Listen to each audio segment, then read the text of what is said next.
Hello, this is my research that I did into my favourite film, The Guns of Navarone, nearly 20 years ago.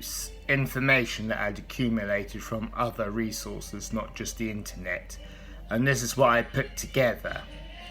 When the writer Alistair MacLean wrote his second novel, The Guns of Navarone, in 1957, Columbia Pictures Corporation acquired the rights to the book that year. The studio announced in September the following year that they would bring MacLean's novel to the screen at a budget of $6 million.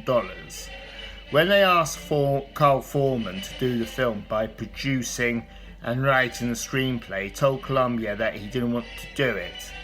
He then began to think that there was some virtue to the story, so he decided he would go ahead with the project.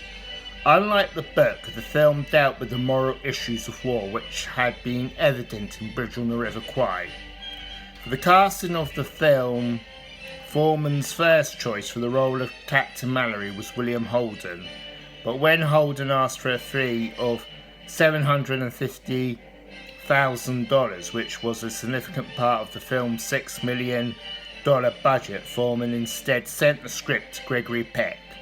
Peck read the script, liked it, and said he would love to do the film, so he was cast in the role of Captain Mallory.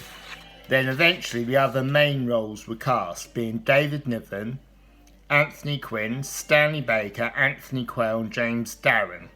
In the novel, the two resistance fighters who Mallory and his team meet up with on Navarone were two men. But for box office appeal, Foreman decided to create two women instead for the parts. They were to be called Maria and Anna.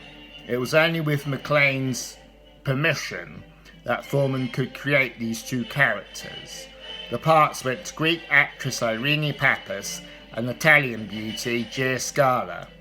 At first, Foreman decided on locations in Cyprus, but instead chose to film the exteriors for his film on the Greek island of Rhodes. For the interiors, they were shot at Shepperton and Associated British Studios at Elstree in England. The director of the film was going to be Alexander McKendrick, a director who made many films at Ealing's film studios during the post-war period. But he fell ill before the project began, so Foreman and Peck together started to watch a number of films by some top film directors.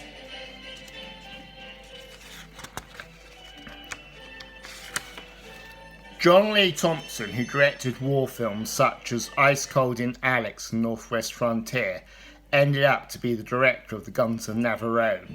Both Foreman and Thompson were friends who sometimes met at various restaurants. Thompson was a great admirer of Foreman, while Foreman liked some of Thompson's work. Thompson later said that the script was beautifully crafted by Foreman and that it was one of the best scripts he had ever written. Also that he was a wonderful scriptwriter. Foreman had conferences with the Greek government over the making of the film. He also had help from the Royal Hellenic Armed Forces and the people of Rhodes. After Foreman had conferences, there was added to the set of the film 12 destroyers, 1,000 infantrymen and a number of tanks for what was going to be the climax of the film.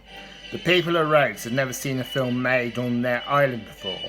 During the making of the film unit had a visit not only from the Prime Minister of Rhodes but also from the Greek royal family. For the opening titles of the film, the makers not only thanked the Admiralty and the War Office but also to the Greek Air Forces, government and the people of Greece for their help while on location. Location work began on Rhodes in April 1960.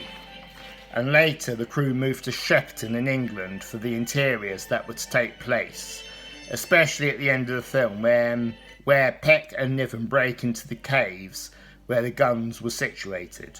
Towards the end of the shooting the interiors at Shepperton, David Niven became very ill and there was some doubt whether he would get over his illness. Both Foreman and Thompson began to think about recasting his role as Corporal Miller, the explosives expert. But Niven recovered from his illness and managed to complete his scenes towards the end of filming. The special effects team consisted of the late Bill Warrington and the late Wally Vivers. Vivers had a career in the film industry going back to 1936.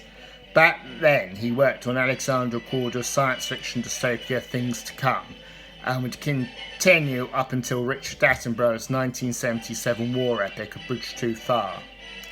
Casting James Darren in the role of Private Papadinus was a risk for the makers of the film, because he was not known as an actor but as a pop singer who did many concerts and cabaret acts.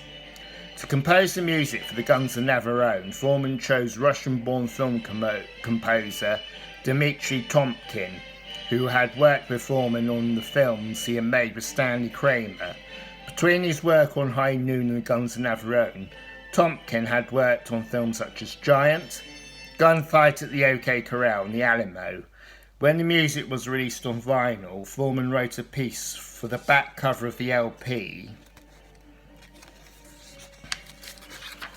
praising to Tomkin's work on the films they had worked on.